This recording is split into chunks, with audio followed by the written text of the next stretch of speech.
तो ये मैथ का तो है 11 क्वेश्चन बैंक में हम 42 नंबर क्वेश्चन तक कर चुके हैं, समझ गए ना। 43 नंबर क्वेश्चन करते हैं। ये सवाल है, ये कहा जा रहा है x + 3y = 6 है। x + 3y = 6 है। 2x - 3y = 12 है। तो संगत है, यदि ऐसा है तो इन्हें ग्राफ द्वारा हल करें। मतलब बताना है कि ये क्या है, संगत है क्या संगत है। संगत है तो इसको ग्राफ विधि द्वारा हल करना है। ये इम्पोर्टेंट है, 5 नंबर के लिए परीक्षा में आता है, इसीलिए इसको क्लियर करके रखना है। देखो सबसे पहले हम ये 43 नंबर क्वेश्चन है, इसको लिख लेते हैं। और क्वेश्चन को हम लिख लेते हैं पहले, x + 3y = 6 और 2x - 3y = 12। ये हमारा सवाल है। x + 3y = 6 और 2x - 3y = 12 है, ये सवाल है। तो सबसे पहले इसको हल करते हैं। कैसे करके हल करेंगे? सबसे पहले कह रहा है ये संगत है या नहीं है। संगत है तब तो सबसे पहले इसको सरिया के लिखेंगे। x + 3y प्लस वाला 6 इधर आ जाएगा, -6 = 0। 2x - 3y प्लस वाला 12 इधर चलाएगा, -12 = 0। क्लियर है। अब निकालेंगे a1/a2। a1 के मान 1 होगा, a2 के मान 2 होगा, 1/2। b1/b2, b1 के मान ये 3 होगा। बाई के जो x के साथ है ना वो a, जो बाई के साथ b, जिसका कोई नहीं सी। तो देखो x के साथ ये आगे कुछ नहीं तो 1 है ना, तो ये a1 हो गया। और इसके आगे कुछ नहीं तो ये 2, इसके आगे 2 है, तो ये a1 ये a2। a1 का मान 1, a2 का मान 2, b1 के मान 3 और b2 का मान -3। तो ये आ गया जाकर के -1। दोनों इक्वल हो रहा है, नहीं हो रहा है। तो a1/a2 = not equal to b1/b2। जब भी ऐसा रहे तो ये क्या होगा, संगत होगा। समझ गए ना, ये क्या होगा, संगत होगा। क्लियर है कि नहीं क्लियर है? समझ में आया कि नहीं आया? क्या किए, याद रखना है x के साथ जो रहता है वो a रहता है, y के साथ b जिसका कोई नहीं c रहता है, ठीक है ना। तो a के मान 1, b के मान 3, c के मान -6, a के मान 2, b के मान -3, c के मान -12। तो हम देख रहे हैं यहाँ a के मान 1 बोले, यहाँ 2 बोले। तो अपने सुविधा के लिए इसको a1 मान लिए, इसको a2। b के मान 3 बोले, -3 बोले, तो अपने सुविधा के लिए 3 और -3। c के मान -6, -12। जब हल किए तो हमारा संगत है। अब इसको ग्राफ बनाना है। ग्राफ बनाने के लिए सबसे पहले इसको समीकरण को तोड़ेंगे। x +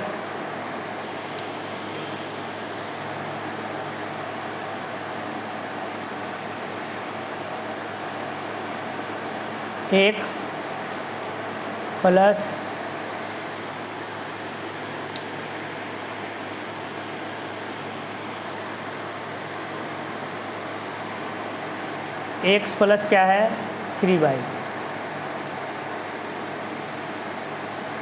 = 6, ठीक है ना। तो इसको तोड़ेंगे, किसी एक को अकेले कर देंगे, x या y। x को अकेले कर देते हैं। x = 6 - 3y लिखेंगे। समझ में आ गया? x को अकेले कर दिए, x = 6 - 3y। प्लस वाला उधर जाएगा तो माइनस। अब बारी बारी से रखेंगे इसमें। एक बॉक्स बनाएंगे, ये x हो गया, ये y हो गया। y के मान सोचेंगे। अगर y के मान 0 लेते हैं, कुछ भी सोच सकते हैं, 0 लेते हैं तो 3 × 0 0 हो जाएगा, और 6 में से 0 जाएगा 6। क्लियर है। अगर y का मान 1 सोचते हैं तो 3 × 1 3 हो जाएगा ना, 6 में से 3 जाएगा तो 3। अगर y के मान 1 लिए तो यहाँ पर 3 हो गया, 6 में से 3 गया 3। क्लियर है। अब दूसरा समीकरण को लिखेंगे, यहाँ पे लिखते हैं 2x - 3y = 12, है ना। इसमें भी x को अकेले कर देंगे। 2x = 12 + 3y। क्लियर है। 12 + 3y हो गया, तो x बराबर हो जाएगा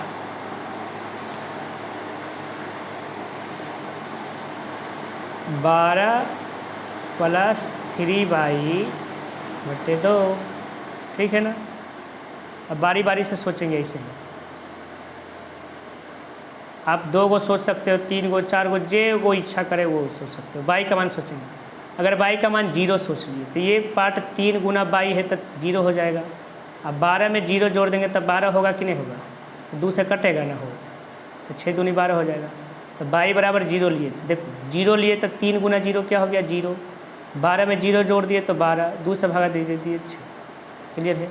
अगर y का मान 1 ले लिए, 3 × 1 लिए तो कितना आया, 3। 12 में 3 जोड़ देंगे तो कितना होगा, 15। 2 से भागा देंगे तो कटेगा, दशमलव में आएगा, कचरा हो जाएगा। 2 लेते हैं, 3 दूनी 6, 12 6 18, 2 से कटेगा ना, तब बाई का मान 2 लेते हैं। तो यहाँ देखो 3 गुना 2 6 हो जाएगा ना। अब 12 6 18, 2 से भागा दे दिए, 9 दूनी 18। क्लियर है, समझ गए ना। अब इसका ग्राफ देखो, x का मान मैक्सिमम कहाँ तक गया है, 9 तक गया। अब बाई का मैक्सिमम 2 तक गया है। इसी प्रकार से बनाते हैं। x में प्लस देखो 9 तक गया है, तो हम 9 तक के लेते हैं। ये x हो गया, ये x डैश, ये बाई हो गया, ये बाई डैश, ये 0 हो गया। 9 तक के चलेंगे, ये 1 2 3 4 5 6 7 8 9, यहाँ ले लेते हैं, ठीक है ना। 1 2 3 4 5 6 7, ये ज़्यादा भी नहीं लोगे तो चलेगा, कारण कि हमारा x का मान 9 चाहिए। ये -1, ये -1, कहीं भी चल सकते हैं। हमारा जो खोज रहा है बस उसको प्लस में। अब देखो इसको बनाएंगे कैसे।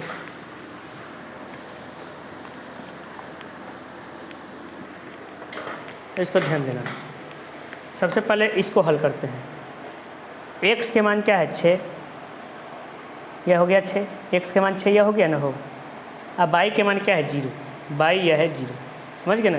ये 0 जो है वो x का भी है, बाई का भी, सबका है। तो x के मान 6 है, बाई का मान 0, मतलब ये यहाँ पर होगा, समझ गए ना। जब भी 0 रहे तो 0 को नहीं लेते हैं, समझ गए ना। तो इधर हो गया 6,0। क्लियर है। अब की बार x के मान कितना है, 3 है ना। अब बाई के मान कितना है, बाई के मान 1, तो 1 ये ना है।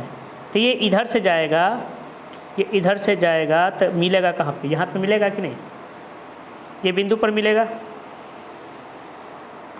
3,1 हो गया। इसको एक लाइन पर ना देंगे।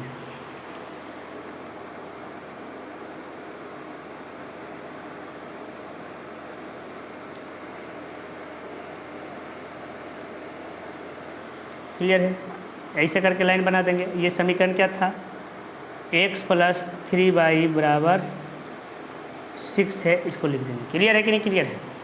अब इसका खत्म हो गया कहानी। अब इसका बनाएंगे। x के मान क्या है, 6 यह हो गया। अब y के मान 0, मतलब यही बिंदु होगा। इसका पहला बिंदु यह है। x के मान 9 है, x के मान 9 ना है। अब y के मान 2 है, y के मान 2, देखो y के मान 2, y के मान 2 है। तो ये इधर से चलेगा, ये इधर से जाएगा, तो कहाँ पे मिलेगा, यहाँ पे मिलेगा ना, हो, यहाँ पे मिलेगा कि नहीं, 9 2।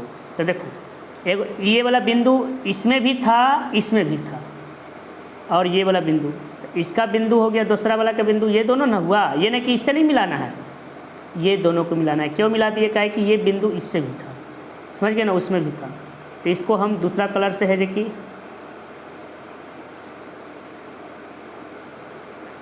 क्लियर है। ये 2x - 3y = 12। ये समझने के लिए दूसरा पेन लिए है, ताकि आपको हम समझा सके अच्छे से। क्लियर है।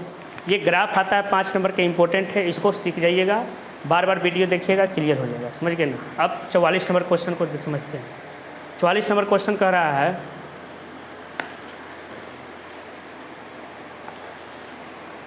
नंबर क्वेश्चन कर रहा है, ऋषभ धारा के अनुकूल 2 घंटे में 20 किलोमीटर नाव चला सकता है।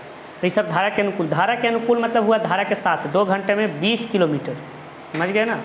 और धारा के प्रतिकूल 2 घंटे में 4 किलोमीटर नाव चला सकता है। इसकी स्थिर जल में नाव चलाने की चाल और धारा की चाल ज्ञात करिए। समझ में आ गया, तो इसको समझिए। देखिए, कोई भी चीज़ जब भी रहे, धारा वाला सवाल रहे, नाव वाला सवाल रहे, तो इसमें हम मानते हैं भाई इसका अथवा सवाल है।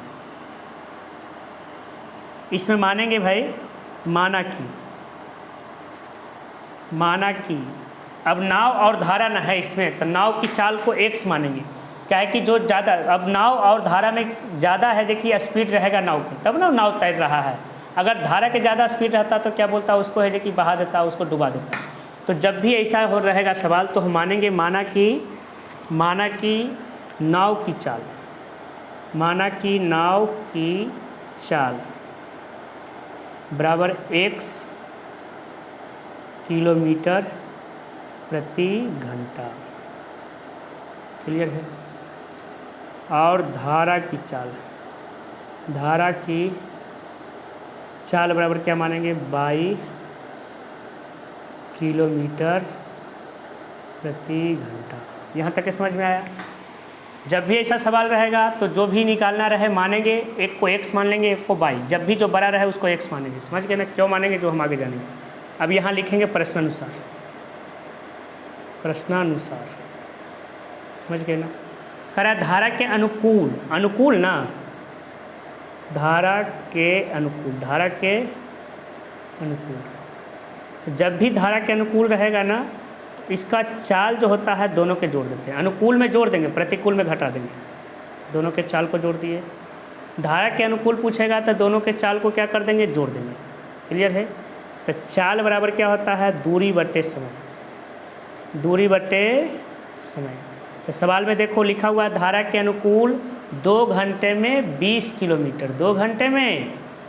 तो धारा के अनुकूल चाल तो हो गया x + y, और 2 घंटे में 20 किलोमीटर, तो दूरी कितना हो गया 20, और 2 घंटे समय कितना हो गया।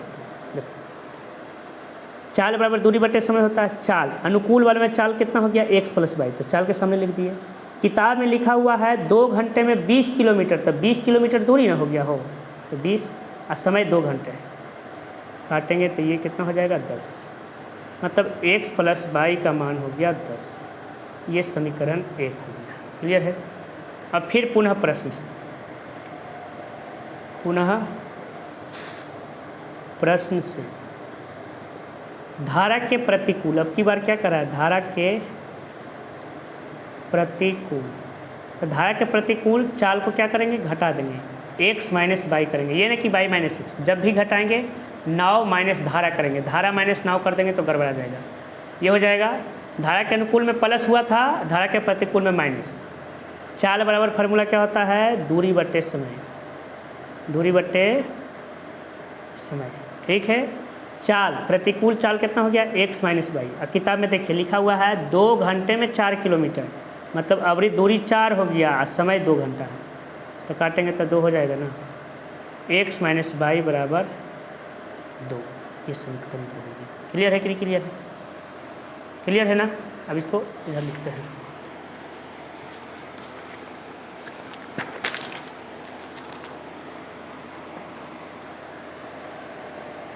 x + y बराबर 10 आया था और x - y बराबर 2 आया। ये समीकरण 1 था, समीकरण 2 था ना। अगर दोनों को जोड़ेंगे तो 10 के आगे प्लस है, 2 के आगे प्लस है, तो कितना हो जाएगा 12 हो जाएगा। y के आगे प्लस है, y के आगे माइनस है। 1 रुपया पास में 1 रुपया उधार में कट जाएगा। 1 रुपया पास में 1 रुपया पास में 2 रुपया पास में 2x हो जाएगा ना। काटेंगे 6 दूनी 12, x बराबर आ जाएगा 6। x का मान कितना आया 6। x का मान समीकरण 1 में या 2 किसी में रख सकते हैं, समीकरण 1 में रखने पर। ठीक है। समीकरण 1 क्या है, x + y ना है, तो x का मान 6 ना आया तो 6 + y, x + y तो 6 + y बराबर 10। तो y बराबर 10, प्लस उधर चल जाएगा तो -y बराबर 4। मतलब x माने थे नाव के ना हो, तो नाव के हो गया 6 किलोमीटर प्रति घंटा, धारा के हो गया 4 किलोमीटर प्रति घंटा।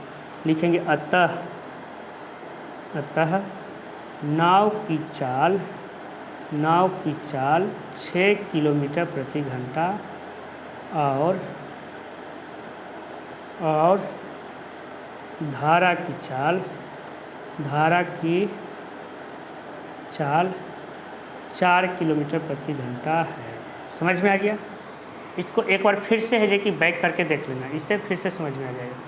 अगला सवाल है 44 नंबर सवाल, 2x² + x - 528 बराबर 0। इसको द्विघात सूत्र से निकालना है। तो देखो जब भी द्विघात सूत्र पूछे सबसे पहले a लिखेंगे, a के मान 2, b के मान 1, c के मान -528। क्लियर है। x² के साथ जो हो गया a के मान, x के साथ हो गया वो b के मान। ठीक है। तो द्विघात सूत्र से कर रहा है तो पहले d निकालेंगे, d बराबर होता है b² - 4ac। समझ में आ गया। तो d बराबर बी स्क्वायर, तो b का मान कितना है 1, तो 1 के स्क्वायर कर देंगे, -4 गुना a का मान कितना है 2 और गुना c का मान -528। क्लियर है? देखो b का मान 1 तो b स्क्वायर, -4 गुना a के मान 2 और c का मान -528। 1 का स्क्वायर 1 और 2 माइनस तो क्या हो गया प्लस, 4 दूनी 8, 8 को इससे गुना कर देंगे तो 8 8 64 के 4 हाथ में 6, 8 दूनी 16, 6 22 के 2 हाथ में 2, 8 पर 40 2 42। डी का मान आ जाएगा 4225, 4225 है। समझ गए ना? जब डी का मान 0 से बड़ा रहे, 0 से बड़ा है ना, तो मूल वास्तविक और असमान होता है, और असमान होता है। क्लियर है?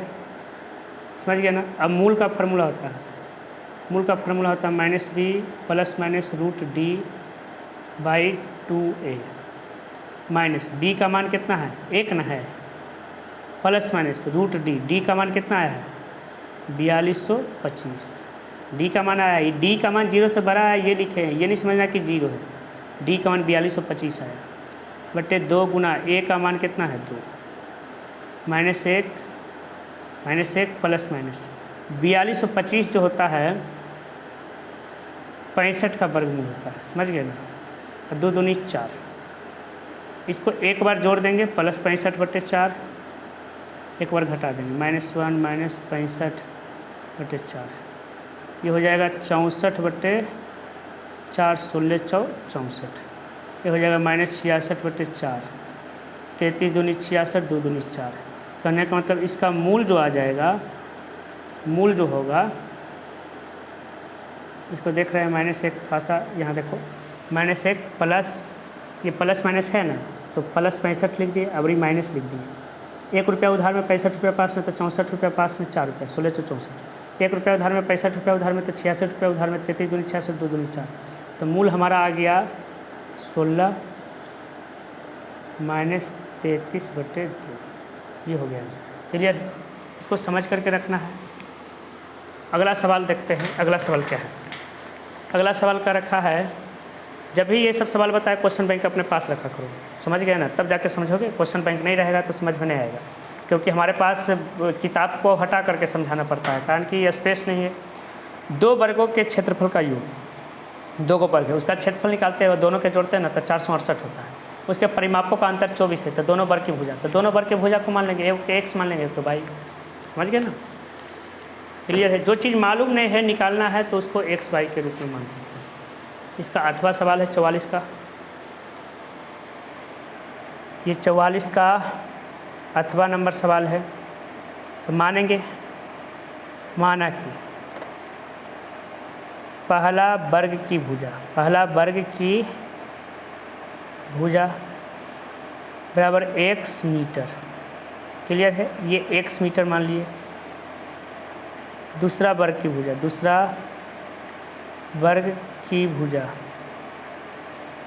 बराबर y मीटर। दूसरे वर्ग लिख सकते हो या दूसरा वर्ग का भुजा लिख सकते हो, कुछ भी लिख सकते हो, वो सब अपने सुधार लेना। ठीक है ना?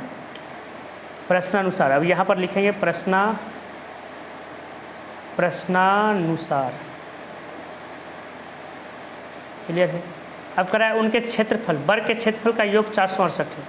तो वर्ग का क्षेत्रफल क्या होता है? वर्ग का क्षेत्रफल होता है भुजा स्क्वायर। वर्ग का क्षेत्रफल होता है भुजा स्क्वायर। होता है कि नहीं होता है? जो भी भुजा है उसका स्क्वायर कर दीजिए। तो एक वर्ग का भुजा क्या है? x है, तो x स्क्वायर होगा, और दूसरा वर्ग की भुजा y है, तो y स्क्वायर। और कहता है जब दोनों के जोड़ते हैं ना तो 468 आता है। क्लियर है कि नहीं? क्लियर है? x square plus y square करते हैं तो 468 आता है। फिर पुनः प्रश्न से, ये समीकरण 1 मान लेंगे। पुनः प्रश्न से उसके परिमाप का अंतर 24 है। तो वर्ग का परिमाप होता है 4 गुना भुजा। ठीक है ना? इसका परिमाप निकालेंगे तो 4 गुना भुजा का मान x है, तो 4x लिखेंगे। इसका परिमाप निकालेंगे तो 4 गुना भुजा के मान y है, तो y लिखेंगे। और अंतर मतलब घटाओ, जब करते हैं तो 24। 4 कॉमन ले लेंगे तो x माइनस बाई 24, 4 से कट जाएगा 24, 6 चौके 24, x माइनस बाई बराबर 6। क्लियर है कि नहीं क्लियर है? x माइनस बाई का मान कितना आ गया 6। x प्लस बाई का मान आया हमारा x square plus y square का मान 468 आया। किसी एक को अकेले कर देंगे, या तो x या तो x को कर देते हैं तो 6 प्लस क्या हो जाएगा बाई। x को अकेले कर देंगे तो 6 प्लस बाई, ये समीकरण 2 मानेंगे। क्लियर है कि नहीं क्लियर है? अब x का मान कितना है 6 प्लस 2 बाई आया है ना, इसको इसमें रख देंगे, लिखेंगे x का मान समीकरण 1 में रखने पर, तो समीकरण 1 में एक्स स्क्वायर या ना है तो x का मान कितना है 6 प्लस बाई, तो एक्स स्क्वायर है तो 6 प्लस बाई का स्क्वायर प्लस बाई स्क्वायर बराबर 468 है समझ में। और a प्लस बी के होल स्क्वायर आप लोग पढ़े हो, ये फार्मूला है, इसको घेर दे रहे हैं, समझ गए ना, जो फार्मूला है इसको घेर दे रहे हैं। एक फार्मूला पढ़े होगे बचपन में 8 क्लास में, a प्लस बी के whole square, A square plus B square plus 2ab होता है कि नहीं। तो ये a प्लस बी के होल स्क्वायर करते हैं, a स्क्वायर मतलब 6 के square 36 plus B square, B के स्क्वायर बाई के स्क्वायर बाई प्लस 2 गुना 6 गुना बाई कर देंगे तब 12 बाई हो जाएगा, और प्लस बाई स्क्वायर बराबर 468। बाई स्क्वायर में बाई स्क्वायर जोड़ देंगे तो क्या हो जाएगा 2 by square plus 12 by plus 36 और एन चलाएगा तो ये माइनस 468 बराबर 0। 2 बाई स्क्वायर प्लस 12 बाई, 36 रुपया पास में, 468 रुपया उधार में, तो कितना हो जाएगा यहाँ 2 हो जाएगा, 432 रुपया उधार में होगा। क्लियर है, समझ में आ गया? 432 रुपया ही उधार में आएगा, 8 में से 6 गया 2, 6 में से, हाँ अब इसमें से 2 कॉमन हो रहा है, क्या कि पहला गुना तीसरा पर तोड़ेंगे, गुणनखंड करेंगे तो by square plus 6 by minus 2 common ले लेंगे तो ये हो जाएगा 2 से लग जाएगा भागा 16 दूनी 32 बराबर 0। 2 को उधर भेज देंगे तो by square plus 6 by minus 216 बराबर 0/2 मतलब 0 हो गया। By square plus 6 by minus 216 बराबर 0। ठीक है, अब पहला गुना तीसरा करेंगे तो हम आप लोग है कि गुणनखंड विधि सीखे होंगे, ये फर्स्ट होता है, ये सेकेंड होता है, ये थर्ड होता है। तो पहला गुना तीसरा करके 216 आना चाहिए और जोड़ या घटा करके 6 आना चाहिए। तो 2 गो संख्या है जो कि इसको निकालेंगे, कैसे निकालेंगे, इसके लिए हम लोग रफ पेज का यूज करेंगे। तो रफ पेज में इधर हम यूज करते हैं, रफ पेज में यहाँ पे यूज करते हैं। 216 है ना, इसको निकालते हैं 2 से 10 8, 2 से 5 4, 2 से 27, 3 से 9, 3 से, समझ गए ना। अब इसको देखो 2 दूनी 4, 3 12, 3 3 9 दूनी 18 हो गया, 3 3 9 दूनी 18 और 3 दूनी 6 दूनी 12, मतलब 18 12 ले लेंगे तो 18 में से 12 जाएगा तो 6 आ जाएगा, 18 12 को गुना कर देंगे तो 216। तो प्लस में आ रहा है तो मतलब प्लस 18 बाई लेंगे माइनस 12 बाई माइनस 216 बराबर 0। क्लियर है, बाई कॉमन हो जाएगा तो यहाँ बाई प्लस क्या हो जाएगा 18, माइनस 12 कॉमन ले लेंगे तो यहाँ बाई प्लस क्या हो जाएगा 18।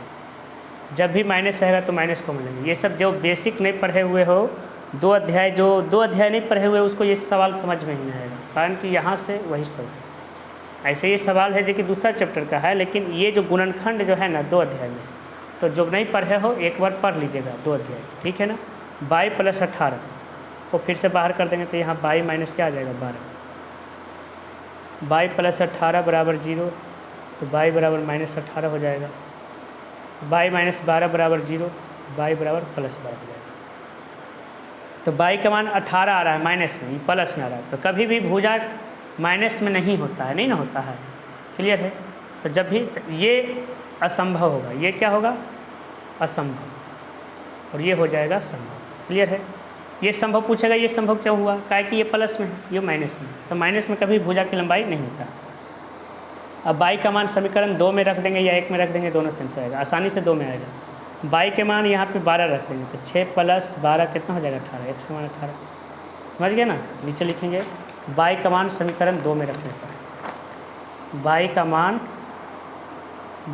मान समीकरण 2 में रखने पर तो x बराबर क्या है 6 प्लस बाई ना है, और बाई का मान कितना है 12, तो क्या हो गया 18 मीटर। लिखेंगे अतः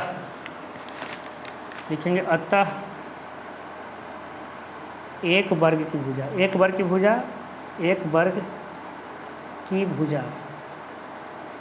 18 मीटर और दूसरे वर्ग की भुजा 12 मीटर है। क्लियर है? इसको समझ के रखिएगा, बार बार है कि पढ़िएगा, क्लियर हो जाएगा। अब 45 नंबर सवाल है, इसको समझिएगा। 45 नंबर सवाल को एक बार देखिए, ध्यान दीजिएगा। जब भी बताते हैं किताब रखा करिए पास में, इससे आपको समझ में अच्छा से आएगा।